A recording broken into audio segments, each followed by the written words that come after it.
శ్రీ కాళిదాస మహాకవి విరచితము మేఘదూతము ఉత్తర మేఘము 46వ శ్లోకము.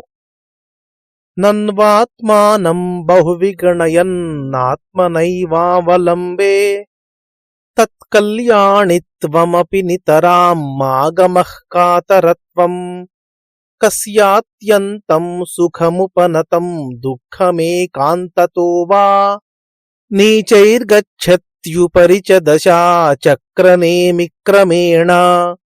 తాత్పర్యము: ఓ ప్రియా, బాగా ఆలోచించి నన్ను నేనే సమాధానపరచుకుంటున్నాను.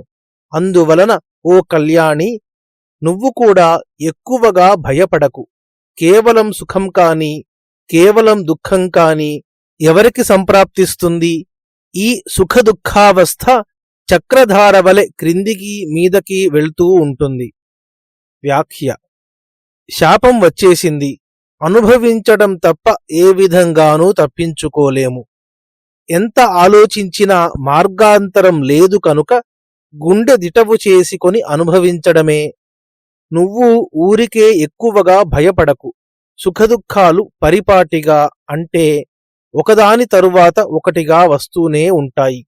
కాని కష్టాలు కలకాలం ఉండిపోవు కదా అని యక్షుడు భార్యను ఊరడిస్తున్నాడు ఈ శ్లోకంలో. నను అనేది సంస్కృతంలో సంబోధన వంటిది. దీనికి ప్రత్యేకంగా ప్రేయసి వంటి అర్థం ఏమీ లేదు. నిజానికి ఎవరిని సంబోధిస్తున్నామో, ఎవరితో మాట్లాడుతున్నామో వారే దీనికర్థం.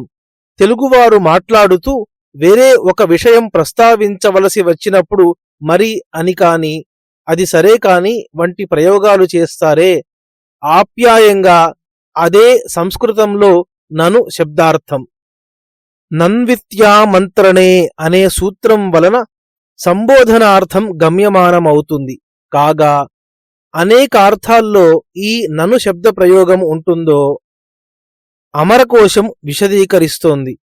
ప్రశ్న అవధారణ అనుజ్ఞ అనునయ అనుమంత్రణే నను అని.